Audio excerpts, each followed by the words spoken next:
I think Ritalin is terribly much over prescribed. We've actually just moved schools, particularly because the old school we felt weren't dealing with his educational needs sufficiently, and he has come on leaps and bounds.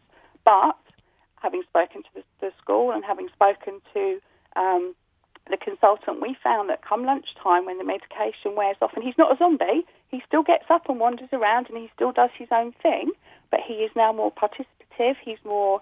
he's learning more. He's coming on leaps and bounds on his education. So how long will he be on drugs? I mean, these are strong psychotropic drugs. They are. They're not the highest dose that you can have. We've chosen not to go higher. Because I mean, I have to think twice before I give my boy an aspirin. He's... Absolutely. And I totally agree. We're not... I mean, both my husband and I said, no, we're not doing the drugs. It's definitely not that. We don't want him to be a zombie. We don't want his personality changed. And none of that has happened. He has just calm down, if you like, to the point where... Because he's drugged? I don't think so. He is now able to concentrate. He is more loving. No, darling, the drugs have changed the chemistry in his brain. That's what they've done. Yes, they have, to the point where he can concentrate more. He can get on and he can achieve more. But so for the rest of his life? I don't know. They say that you don't grow out of ADHD. I personally believe I probably have a form of it myself. I'm not on medication because I've learned to channel my the way that I deal with things in different ways. But I can't finish a task. I have to do. That's normal. That's good because tasks are boring. Absolutely. You know, when you read the things that say the diagnoses, I've got at least 10 of these things. I wouldn't say I was ADHD. I don't like doing housework. I don't like doing homework. I don't like doing my accounts. I'll find any excuse not to do something. I won't sit still for more than 5 minutes. I'm up and about. Does that make me have ADHD? He doesn't like doing it. He can't do it. He cannot concentrate long enough to achieve something, and that is the difference. That could just be him, though. Why does it have to be a disorder? Well, I'm not an expert. It's convenient, isn't it? Really, that he fits into this disorder. Well, I have never seen this with any other child, apart from other children that I have seen that have a diagnosis of ADHD. I'm a youth worker who works with a lot of kids in different fields. Some kids, yes, I do agree, do have ADHD. That probably out of a group of kids that we sometimes work with, we get parents who automatically get the school to label them ADHD. The school does it because it's a great way to teach a kid once they're drugged. Some of our kids that we work with, even though they might have ADHD, does not even have that severe that they need medication. It's a lot of the times what we found is parenting. There's no rules in the household. So then the kids take that same behavior that they can get away with at home into the school. And then they come to us. And I've had one child who is on medication who one day his parents didn't give him the medication, spent the entire day with us. And all it is that, like you said, he is hyper or he is energetic. He wants to run around. He ran around. We did a whole day of activities. The kid is well behaved. Does not need this medication. It's tiring. Us as youth workers, we're told many times we are supposed to deal with a lot of the problems for the parents. The parents will bring a child to us and say, he doesn't listen to me at home. I think I should take him to the doctor and get him medicated. And we're like, well, wait a minute. What was the rule you put down at home? Well, I've told him he had to come home at this time. He didn't listen, so then I gave him another time. Well, no. If the rule is he comes home at this time, you stick to that rule. Consistency is what the children need. So you think it's about, to some degree, it's about the parenting, or the parents not recognising that their child perhaps needs more physical activity than other children? Yeah, and I mean, you start from young. I mean, if you're going to wait till when a child is, 10, 12, 13, 14, to then say, well, he's got a medical condition or she's got a medical condition, you need to start it from the time that child is young. You need to work with that child from the time that child is born, set rules down. I mean, I was diagnosed when I was a kid with dyslexia and ADHD. My mom refused, 100% refused to medicate me. The doctor told her to get Ritalin. She said no. She said there's no way she's putting her child on Ritalin. And I've turned out fine. I have never had a problem. My mom recognized that, yes, you do have maybe, like you said, the list that you've read off. I mean, it's normal in every kid. I can spot, if I go into a classroom of 30 kids, really, if we went by that list, pray to be out of 30 kids, maybe, 29 of them are going to have ADHD, we're going to say that. Yeah. It's just a ridiculous list. You cannot go by a list. You need to work with the children. You need to work with the home. Parents need to understand. Don't just take what the school says to, because schools, many times parents are misguided by the school. The school gets a classroom of kids who are hyper. A teacher goes, well, you know what? He was disrupting my class. He's got to be labeled. And the parents just sit there and go, yes, yes, yes, I agree. And also, the other thing, Andrew, is that once the child has been labelled as having a condition, then the school don't call them in every 5 minutes with bad behaviour, because then I've heard parents talking about it. Go, oh God, thank God he's been called. Thank God he's been statemented as having ADHD, because it means that I don't get into trouble so much anymore, and he can do what he likes, or she can do what they like. And it honestly, you hear that, you think, oh, thank goodness I don't get called into school anymore. It's true, because what happens is at that point the school takes them out of mainstream classes and puts them into these centers or these, units. And, since I've come here and I've heard a lot of these kids, I spent the whole day in a unit. Well, what did you do in the unit? Well, I slept, or I did this, or I did that. So what about regular classwork? Oh, we don't do that in the unit. There's a teacher, just watch us, make sure that we don't get into trouble. I was on my phone. I was doing... So you're not really learning. And that's easy for a teacher, because you take all those kids, once they're labeled, you shove them into this one room, and you wash your hands of it, and of course the parents aren't going to get called in, because the kid's not really doing anything. The kid's doing what he would normally do if he stayed home, lying on the desk. Some of them are on their phones, texting all day. The school doesn't care. They're out of the trouble. As long as they're placed in a place where they're not being disrupted, the schools are fine. The two older boys have been diagnosed with ADHD. The younger one is under investigation and has been for the last 3 years, still with no diagnosis.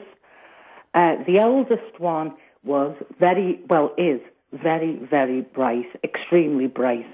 Often the case with these kids, yeah. Yeah, labelled a pain in the backside everywhere he went. Mm-hmm. Hard to keep friends, things like that. People didn't understand his quirkiness and his moods. I fought and fought and fought for a diagnosis, and finally was told that he should have been diagnosed 3 years before, because someone couldn't add up the forms right.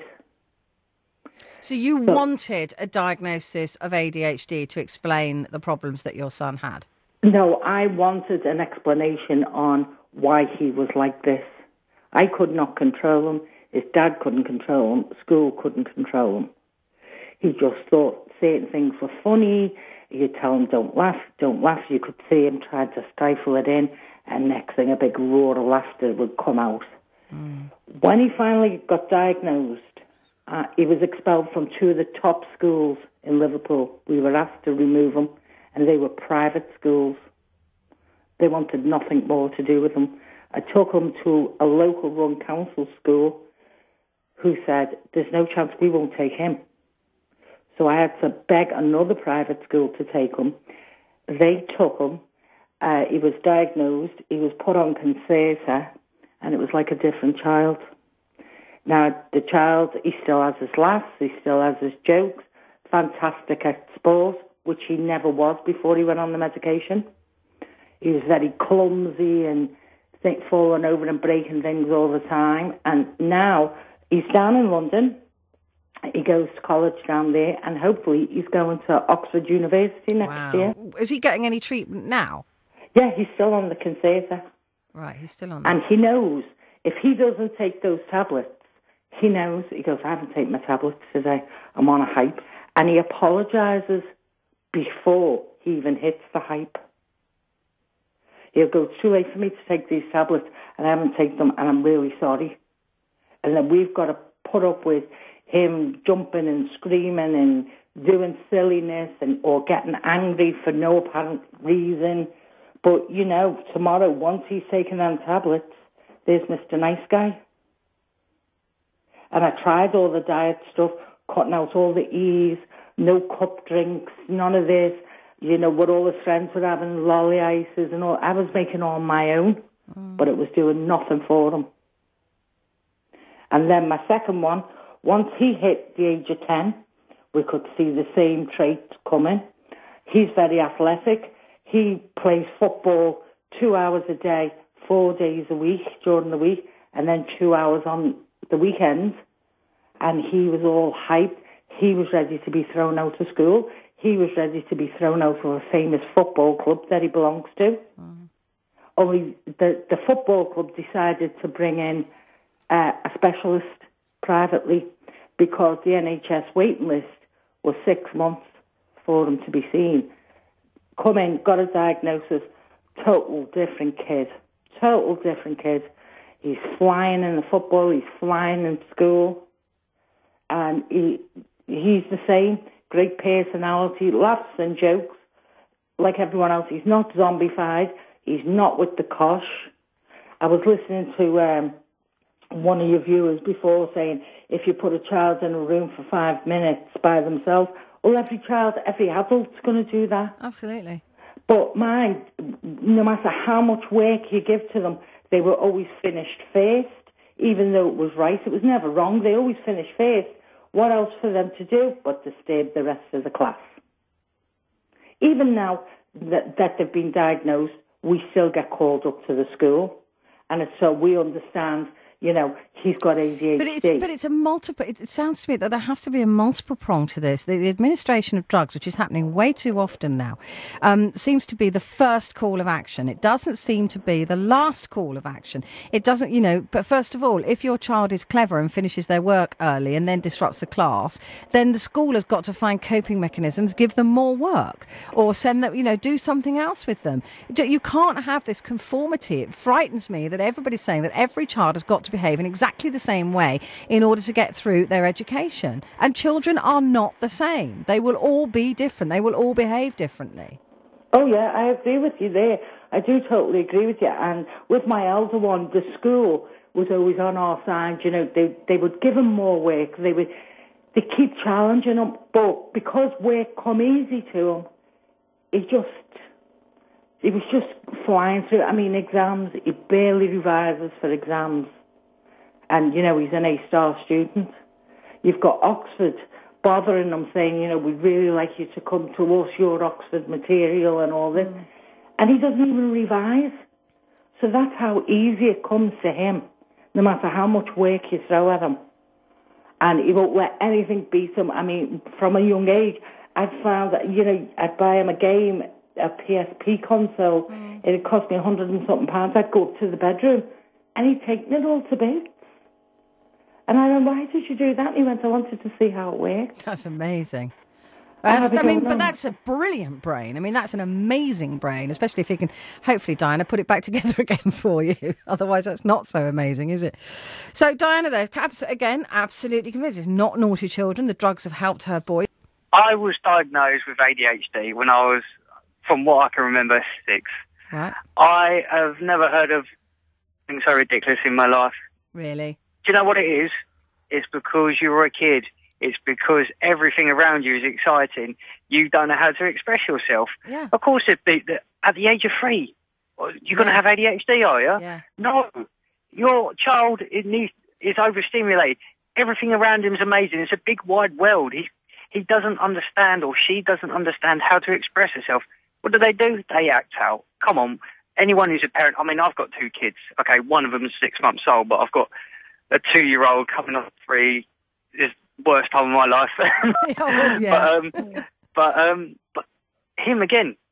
There are things he doesn't know how to express himself. He doesn't know how to explain it. He gets wound up. He drives me wall, and sometimes I want to throw him out the window. Yeah. He's not got ADHD. He just doesn't know what to do. He's acting out. Yeah, I mean, the symptoms that they describe in this manual of mental illness. There's a manual? Yeah, there is. And it says things like not being able to sit still for very long, fidgeting and you think, well, don't all children do that? I mean, all children have the propensity to want to run around, and it's a funny thing that children whose parents don't put them on Ritalin, boys need something like 6 hours exercise a day. I know it sounds like a lot, but if you give them that, they will sit and they will concentrate. Here we go. Hyperactivity, fidgets with hands or feet, often leaves the seat in a classroom, normal. Often runs about or climbs excessively, normal. Yeah. Often has difficulty playing or engaging in leisure activities quietly, normal. Is often on the go. Yeah, I know. I see what you're saying. That's you're just describing a normal kid. I don't understand it. I'll tell you what it is. I reckon it's just some doctors gone, oh, I know, I'll give it this label. Now that a lot of people are going, actually, no, this can't be right. They've given it another label, just like you say. Yeah. Now, I was put on Ritalin as a kid. Now, this is the interesting part, and I'd need every single parent to listen to this right now because it's important. I came off of Ritalin when I was 15. The change in my personality was amazing. People said, it's like you've come out of your box. You're a new person. Beforehand, it suppressed me. It was like, I don't really know how to describe it, but it basically, it brought me massive down. It calmed me down. I was just ill. I was in my own little world. Nothing could bother me. Then I was taken off it, and I was this bubbly person. I talked to everybody. It's important that your children don't get put on it. I was put on other things. I was put on Imipramine. I was put on Eccrisin, but I must stress that I was on quite a high dosage, though, because I was quite an active child. But like you say, everything you've said is normal. I loved running about as a kid. I still do. If I see a mountain, I want to go up it, mainly because that's what I like doing these days. I mean, it's just normal, and all these kids are getting these names. They're getting put in special units, and they get all these care assistant teachers. Kids are going to fidget. I challenge anyone with a kid or a teacher or anyone, put a child in a room on its own. On its own. That's cruel. On their own, and put a camera in there for 5 minutes, and I bet you that they will not be able to stop fidgeting. They will fidget. They will do what they want. They'll get up. They'll walk around. Tell them to stay in the chair. Tell them to sit still. Oh, it's impossible. I bet they don't. I'd put money on it. I will put money on it. Get someone to ring me. I'll put money on it. I know. I agree with you. But I just want to know, there must be a difference, or don't you think there is? So there is just a naughty child, or just a high-spirited child. But what is it? Do you think it's parents looking for a shortcut? Because the Ritalin is known as a chemical kosh. So it does deprive you of your personality. Is it lazy parenting? What is it? I don't think it's lazy parenting. My mum and dad always encouraged me to do my best. They always were behind me no matter what. I still remember it as a kid. Do you know what, parents out there? All that you're doing, you can't find a solution. You want the craziness to stop. It's not going to stop. You can put them on Ritalin. Yeah, it will bring them down. It may stop, but in the short term, yeah, it's going to benefit you. In the long term, it's not going to benefit your child at all. The social skills are going to go downhill. My social skills, since I was 16, I've had to rebuild all my social skills again because I just didn't have them. I didn't have any motivation to do it because I was on medication. And if my mum rang the station, she would emphasise and reiterate everything I've said. I looked after a boy about 20 years ago. And he was at a private school, thank goodness, and he had ADHD and was diagnosed by a paediatrician in London. Mm-hmm. And the paediatrician spent a long time diagnosing him and said that at the time that he knew about 5 other children who he would label as ADHD, but this child was the only one he was going to give Ritalin to. We used to give him holidays off it, so on holidays he wasn't on it. Mm-hmm. But the paediatrician said he had to have psychological help. He had to see a psychologist who would help him understand what was happening and teach him consequences, because he could not understand consequences. To an extent, I know, and I've been looking after children for 30 years, and boys, they need a lot of exercise, and we gave him all the exercise we possibly could. He would be sent to run around the garden, just like we always used to do with children. He couldn't understand. He could never learn from his actions. He'd do something and you say, no, don't do that. And most children, you would say it 2 or 3 times and they'd finally go, okay, fine, she's not going to give in. He never could. And he'd wake up the next day going, I want to do that. And he'd be going, no, you weren't allowed yesterday. You're not going to be allowed. And he'd spend all day. When he was on the Ritalin, his schoolwork was so much easier. Off it, he just could not focus on anything. But it was an extreme. Everything was extremes. It's not just he was a naughty boy. It was to an extreme, and that is where the diagnosis has to come in. But I know of people, okay, I have been told of people, and I know of people who take a form of Ritalin, they're adults, if they've had a particularly heavy night the night before, and they've got a business meeting they need to go to, or have got exams to take. And so they take these drugs, and yes, lo and behold, it makes them concentrate more. Yeah. So it does it on people who don't have ADHD. Oh, yeah. And it was sold to everybody 20 years ago. Yeah. It wouldn't work on people who didn't have ADHD. It's rubbish. And it's rubbish. Totally. It's rubbish. It works on anybody. If I had a particularly heavy exam to take, a 6-hour exam to take, and I took it, I would do better in that exam than if I didn't take it. Oh, yeah. And definitely. I don't have ADHD. Yes, definitely. And it's been sold in American colleges. Absolutely. I'm so glad you brought this up, Jackie, because I kind of slipped from my mind. But I do know people who have a heavy weekend, business people, and then they take a form of Ritalin to help them get through the working day. And it clears their mind and it focuses them. So it does work on people who don't have ADHD. It does. But I think the reason we're getting so many more diagnoses is that children are not allowed enough time before they start formal education. I agree. When they started, and now a child in daycare, I'm a childminder, so I take my boys out. I know they have to go out twice a day, otherwise my place will be trashed. So they say that boys are like dogs, 3 good walks a day. Yeah, exactly. You need to keep them moving. Yeah, you need to keep them focused, organised. But you also need to give them time to calm down. But if I didn't have that, my place would be trashed. But at daycare, I know a little boy who went to daycare, and they kept on saying, "Oh yeah, he's out twice a day," and Mum was a bit suspicious, and she put his shoes in a special way. Every time she came back, the shoes were exactly the same place. They can't take 6 2-year-olds down 3 flights of stairs to a tiny playground. Whereas me, I take. So they weren't getting the exercise. They weren't getting the exercise, and then they play up. Yeah, of course they do. They play up with everybody, but with me, they tend to play up less because they just look at me and they go, "Oh, Scary Jackie." Scary Jackie. Scary Jackie has rules. Yeah. And they don't bend.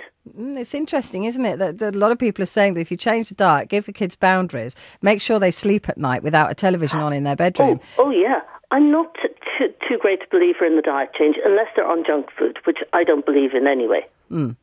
I believe in healthy food. Yes. Lots of exercise, lots of fresh air, go out in the rain, go out in the mud, get dirty. And stop expecting a classroom of 30 children to all behave like zombies. I mean, and also they have to learn, boys in particular, have to learn that if they fall out of a tree, for example, it's going to hurt. We've made everything so... Oh, I agree. I love you, Jackie. You're talking so much sense. We're sort of risk averse now. We're not allowing them to do things. We're not allowing them to learn. They're learning no coping mechanisms whatsoever. Exactly. And I think that these chemical koshes, these drugs, are in some cases, not in all, but in some cases, are depriving children of the ability to learn about the harshness of the world. I believe every kid is different. There are some kids that are so bright, so energetic, full of life, and the only way they can express it is just by being themselves. And unfortunately, the generation we are now, we do not have parents that have enough time to take care of these kids. I grew up in Nigeria. I went to 4 different secondary schools. If I was here, I would have been labeled that. And my life is a very good example. I'm actually a teacher here now, and I see this every day, but I can't say no when they say this is that. You've got to understand each of these kids. Every child is different. Yeah. Unfortunately, we've resulted into giving them this, giving them that. Many of them will grow up to be fantastic individuals when they grow up. But I just don't know where to put it. It's, as my opinion, it's wrong. These are kids that are special, that are unique, and let them be. I agree, Tom. I think a lot of the children that are being diagnosed with ADHD are extremely bright, are extremely boisterous individuals who have a quirky way of behaving, and the schools don't have the patience for them. Society doesn't have the patience for them. Perhaps the parents don't even have the time. The parents don't have the time. Perhaps both parents are working, so they don't have the time to take the kid out for long walks or to the playing fields after work because they themselves are exhausted. And that's what I think is going on. I don't think in all cases, but I do think in most. In most cases, say over 90%. Yeah. most cases, unfortunately, we can't reverse it, can we? Oh, I don't know. But you're a teacher, so it must be impossible for you to voice that opinion. I cannot say that to colleagues. No. I can say it's sad. It's unfortunate. But all I need to do is just understand every child that I deal with and treat them according to their individuality. I wish there were more teachers like you. Oh, thank you. No, I do. That recognise that children are individual. We're sausage factory them. We're saying, right, we've got a class of 35 children. In order to control this class, they've all got to behave the same way. They've all got to be able to sit down quietly. They've all got to be able to do this. And it's not possible. Well, it is if you manufacture them, if you drug them. And that's why we're not getting the result out of... I'm sorry, UK is not getting the right result from kids. Yeah. Yeah, they can make up anything, but unfortunately we're not getting the right result because of the fact that we're expecting a particular way of... We have expectations, which is wrong. We are human beings. We're not cars. We are not vehicles that are programmed to do certain things. No, it's unfortunate. We're in a world where a teacher can't speak out publicly about ADHD for fear of being, I don't know, getting into trouble. It put so much stress on us because it was often sort of implied that he might be ADHD because he didn't sit in the circle for more than 5 minutes. Or not even more than 5 minutes, more than 2 minutes because he wanted to go off and play with the scooter or wanted to go outside in the garden. But I think that's normal.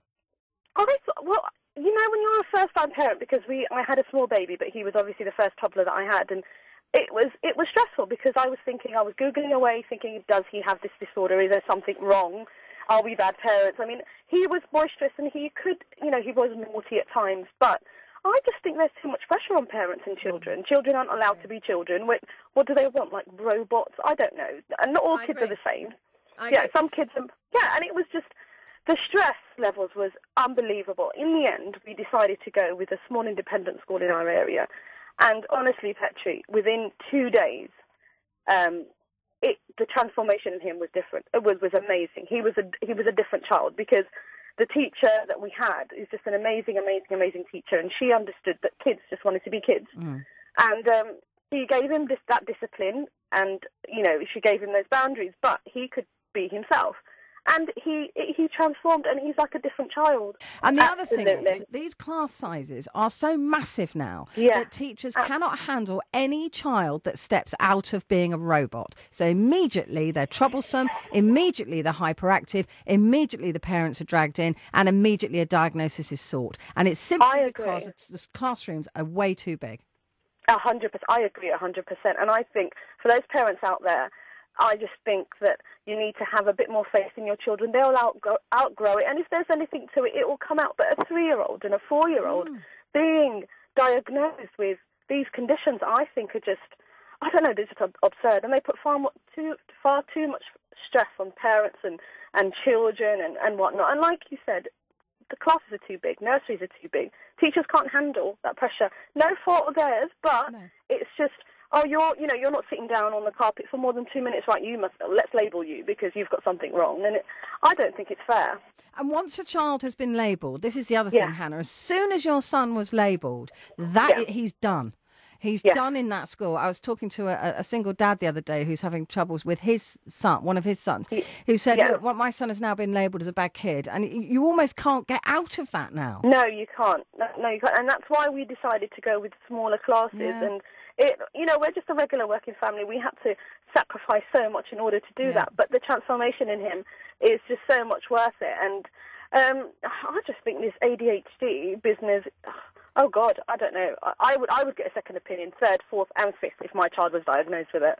And quite frankly, I don't even think it exists, but I would fight it all the way. But your child so easily was on the route to being diagnosed with ADHD. Yes. He would have been. And had we have gone to a mainstream school and he would have been, in a class of 30 to 32 children, I'm sure the first thing, and the nursery, the lady that owned the nursery, who's a lovely lady, said to me, listen, the first thing that they're going to do is diagnose that child with some kind of disorder, whether it's ADHD or something more sinister. So you need to do something. And if I was you, I would try and go with an environment that was a bit more, smaller, and the pastoral care was a bit more, individually tailored. Yeah. And that's what we did. And honestly, he was like a different child, and in fact, we've just found out that he's got he's well above his age, I think, IQ levels. Often the case So that might be an issue as well sometimes with children. They're just not stimulated enough. Absolutely, but all children, like you so rightly said, Hannah, they're not robots. They're all different, and your son needed more exercise. They're saying in a lot of the medical journals that little boys particularly needs like 6 hours of proper running around exercise a day, and schools do not cater for that. So they want them to sit down and be quiet and conform, and they're too young and they're too energetic and they're often too intelligent, and so they get bored. I know, I agree with you. And I do think that we've heard from parents who do have children with this disorder or a similar disorder to this, and they are definitely better off. But it's so, my view, Jenny's view, a lot of people, is it is massively overdiagnosed. There are people who suffer from this. There are clearly people who are helped by the use of drugs. But when you've got 800,000 children a year being put on Ritalin, does it sound to you like it's being overly diagnosed?